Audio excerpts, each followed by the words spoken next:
Part 2 की शुरुआत वहीं से होती है जहां से पहला पार्ट खत्म हुआ था। अब यहाँ पर हान और छोए डिनर कर रहे थे। तभी हान को पता चलता है कि बाबेल कंपनी से एक रिसर्चर भाग गया है और इतना सुनते ही इन दोनों के होश उड़ जाते हैं। इसके बाद रात के टाइम होंग अपने डैड को मिलने चली जाती है क्योंकि उसको डर था कि बिल्डिंग गिरने की वजह से उसके फादर को कुछ हो ना जाए। रास्ते में उसको कई सारी मशीन्स मिलती हैं जो बिल्डिंग को गिराने जा रही थीं। लेकिन जैसे ही वो वहाँ पर पहुँचती है तो देखती है कि यहाँ तो पार्टी चल रही है। यहाँ हम सियोक को भी देखते हैं जो कि विंचेंजो पर नजर रखे हुए था। तब हमें पता चलता है कि ये पार्टी विंचेंजो ने जानबूझ कर रखी थी ताकि आज रात ये बिल्डिंग ना टूट सके। और ये देखकर होंग काफी खुश होती है और विंचेंजो को देखकर समझ जाती है कि ये सब इसी ने किया है। अब बाबेल कंपनी के लोग चाह कर भी कुछ नहीं कर सकते हैं, इसीलिए उनको यहाँ से जाना पड़ता है। इधर हान और छोए दोनों होंग पर चिल्ला रहे थे क्योंकि उसने इतने दिनों बाद उनको उस रिसर्चर के बारे में बताया था और वो उन लोगों को बोलती है कि तुम लोग परेशान नहीं हो, मैं संभाल लूंगी। इसके बाद वो जुन के साथ मिलकर इस केस को हैंडल करने लगती है। दूसरी तरफ प्लाजा के लोग काफी खुश थे और विंचेंजो की काफी तारीफ करते हैं क्योंकि उसी की वजह से ही आज ये बिल्डिंग सही है। इसके बाद हम सियोक को देखते हैं जो कि उस प्लाजा में रहने के लिए आ जाता है क्योंकि अब वो अकेले ही विंचेंजो पर नजर रखे हुए था।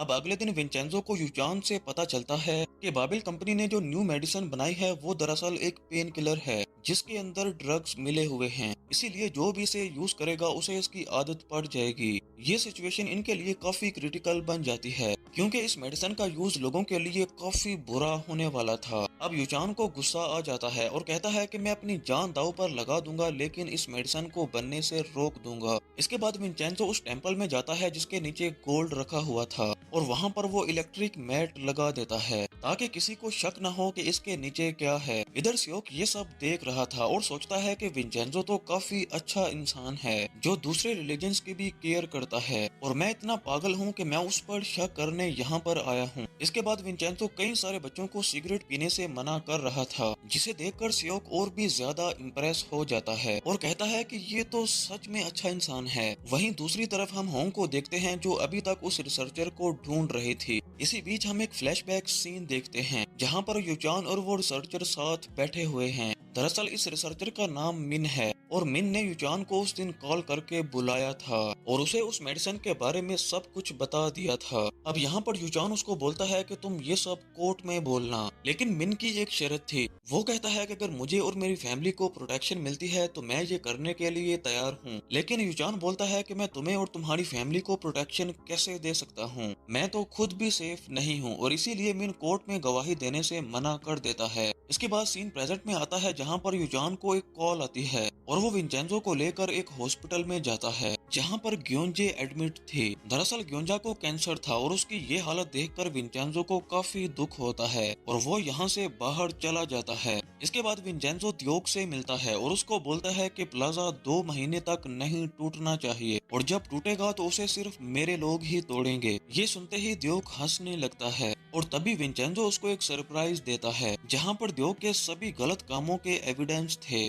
दियोक यहाँ पर रोने लगता है और विंचेंजो को बोलता है कि प्लीज इनको लीक नहीं करना। फिर विंचेंजो उसको बोलता है कि तुम्हें मेरी बात माननी ही पड़ेगी, अगर तुम मेरी बात नहीं मानोगे तो मैं तुम्हारी भी जिंदगी तबाह कर दूंगा। अब यहाँ पर दियोक बोलता है कि बिल्डिंग तोड़ने का ऑर्डर आ चुका है तो इसीलिए मैं इसको ज्यादा से ज्यादा 1 महीना देर कर सकता हूँ। विंचेंजो उसको बोलता है कि मुझे नहीं पता, ये तुम्हारी प्रॉब्लम है, अगर बिल्डिंग 2 महीने से पहले टूटी तो मैं तुम्हें भी बर्बाद कर दूंगा। अब यहाँ पर यूचान अपनी बेटी को समझाता है कि तुम प्लीज बाबेल कंपनी को छोड़ दो, वो ड्रग्स का धंधा करते हैं और लोगों की जिंदगियों से खेलते हैं। लेकिन होंग को अपने फादर की किसी भी बात पर यकीन नहीं होता और वो बाबेल कंपनी की ही साइड लेती है। इसके बाद विंचेंजो यूचान के पास आता है और उससे ग्योंजा के बारे में पूछता है। यूचान बोलता है कि उसकी हालत काफी खराब है और उसके पास अब सिर्फ 6 महीने ही बचे हैं और साथ ही बोलता है कि अगर तुम्हें इतनी ही फिक्र है तो तुम खुद अपनी मदर से क्यों नहीं मिल लेते। और यहाँ पर यह खुलासा हो जाता है कि ग्योंजा विंचेंजो की मदर हैं जिन्होंने बचपन में विंचेंजो को छोड़ दिया था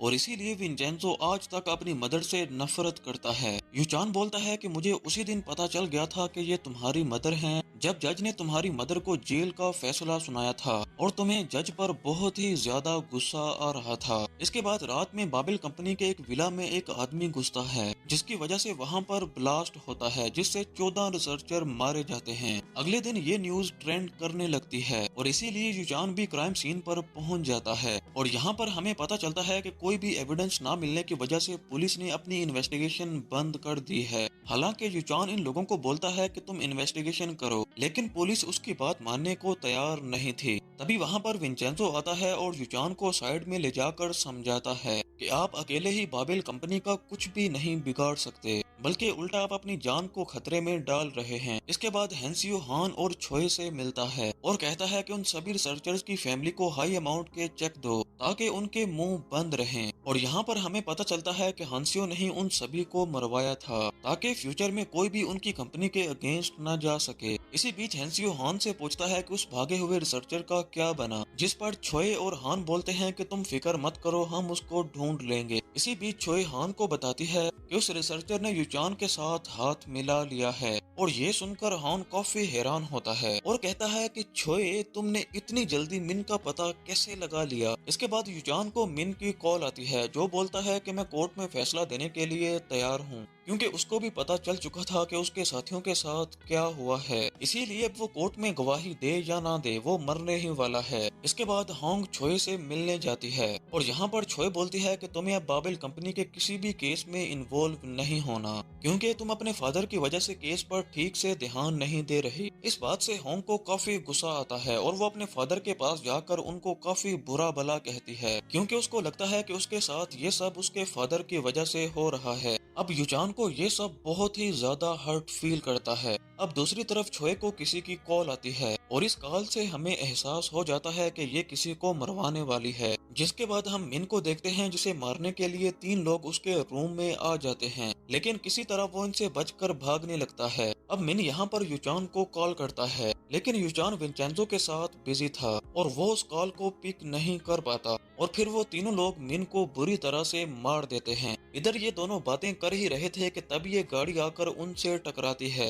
अब यूचान यहाँ पर मारा जाता है और विंचेंजो किसी तरह बचकर हॉस्पिटल आ जाता है और टीवी में हर तरफ यही खबर फैल जाती है कि यूचान एक रिश्वतखोर था और उसने बाबिल कंपनी को बदनाम करने के लिए लोगों को पैसे भी दिए थे। अब यूचान जैसे ही मरता है तो बाबिल कंपनी को वो मेडिसिन बनाने का लाइसेंस भी मिल जाता है। दूसरी तरफ होंग अपने फादर की डेथ की वजह से काफी शौक में थी और उसे अब समझ आ चुका था कि उसके फादर बिल्कुल ठीक थे। जिसके बाद वो विंचेंजो के पास जाती है, जिसको आज 10 दिन हो गए थे वो कोमा में ही था और होंग उसके पास बैठकर रो रही थी। अब वो अपने फादर की मौत का बदला लेना चाहती थी, लेकिन उसको समझ ही नहीं आ रहा था कि वो कहां से शुरू करे। तभी वो विंचेंजो को बोलती है कि प्लीज उठ जाओ और विंचेंजो उठकर उसके सामने बैठ जाता है।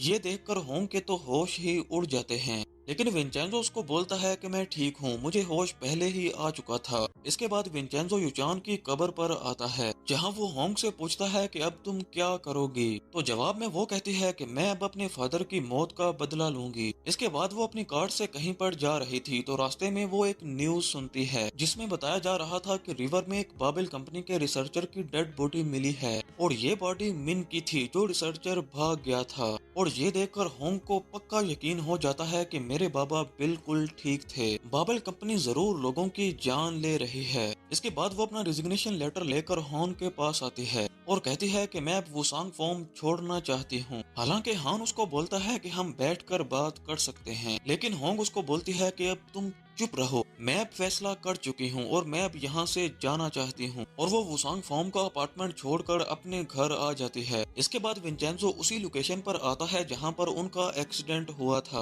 और यहाँ पर हमें पता चलता है कि विंचेंजो उस आदमी को जानता था जिसने इनका एक्सीडेंट किया था। अब वो योंग को कॉल करता है और उसको हेल्प करने का कहता है। वहीं हेंसियो जैसे ही अपने बेडरूम में जाता है तो उसे बेड पर एक पिलो दिखाई देता है, जिसके अंदर काफी सारे इंजेक्शंस लगे हुए थे जिनमें ब्लड गार्ड था। ये देखकर वो काफी डर जाता है और इस बारे में हान और छोए को बताता है, लेकिन उनको भी समझ नहीं आ रहा था कि इतनी हाई सिक्योरिटी होने के बावजूद भी ये हरकत कर कौन सकता है, जिसके लिए ये दोनों हांग पर शक करते हैं और उसे जेल में भेजने का फैसला करते हैं। इसी बीच हम जुन को भी देखते हैं जो किसी न किसी काम के बहाने इन दोनों की बातें सुन रहा था। इसके बाद हम होंग को देखते हैं जो प्लाजा में आती है क्योंकि अब वो अपने फादर की जगह लेने वाली थी, लेकिन तभी वहाँ पर दो पुलिस ऑफिसर आ जाते हैं और उसको ब्लैकमेलिंग के जुर्म में गिरफ्तार करके ले जाते हैं। और जैसे ही विंचेंजो को इस बारे में पता चलता है तो वो कहता है कि वो एक काबिल लॉयर है और वो सुबह तक वापस आ जाएगी, लेकिन अब सुबह हो जाने पर भी होंग वापस नहीं आती। इसीलिए विंचेंजो खुद ही पुलिस स्टेशन जाता है और होंग को रिलीज करवा देता है। इसके बाद ये दोनों कॉफी पीते हैं और यहाँ पर विंचेंजो होंग को बताता है कि एक्सीडेंट होने से पहले तुम्हारे फादर को मिन की कॉल आई थी और मुझे लगता है कि तुम्हारे फादर का उसके साथ कोई ना कोई कनेक्शन जरूर है।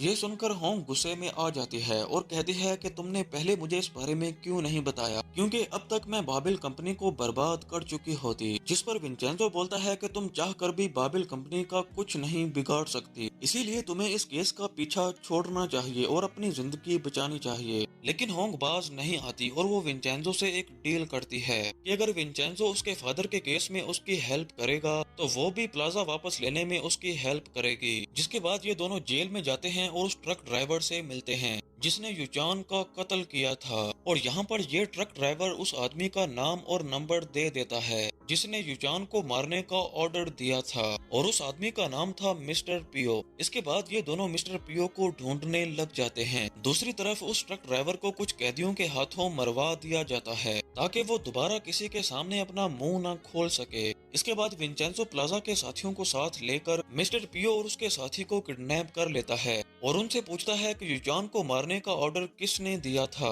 लेकिन ये दोनों विंचेंजो को कुछ नहीं बताते। इसीलिए विंचेंजो गुस्से में पियो को गोली मार देता है और इसीलिए उसका दूसरा साथी विंचेंजो को बताता है कि युचान को मारने का ऑर्डर छोए ने दिया था, जिसे सुनते ही विंचेंजो इसे भी मार देता है और इन दोनों के कपड़े छोए के पास पार्सल कर देता है। और ये देखकर छोए काफी डर जाती है। तभी उसके पास विंचेंजो की कॉल आती है। विंचेंजो उससे पूछता है कि तुम कैसे मरना पसंद करोगी, लेकिन छोए को कुछ समझ नहीं आ रहा था कि आखिर फोन पर कौन है। तभी उसके सामने एक ट्रक आता है और विंचेंजो उसको बोलता है कि तुमने भी ऐसे ही मिस्टर युचान को मारा था, लेकिन छोए अब भी उसकी बात पर एग्री नहीं कर रही थी। अब वो ट्रक छोए की तरफ आगे बढ़ने लगता है, जिसे देखकर छोए के पैरों तले जमीन निकल जाती है। वो विंचेंजो को बोलती है कि आखिर तुम चाहते क्या हो, तुम जो बोलोगे मैं वो करने को तैयार हूँ। जिस पर विंचेंजो उसको बोलता है कि तुमने बाबिल कंपनी को लेकर जितने भी झूठ बोले हैं उनको मीडिया में आकर सब सच कर दो, लोगों को उस कंपनी की असलियत बता दो और स्पेशली तुम्हें ये भी बताना होगा कि युचान एक अच्छा और काबिल लॉयर था। इतना कहकर वो कॉल कट कर देता है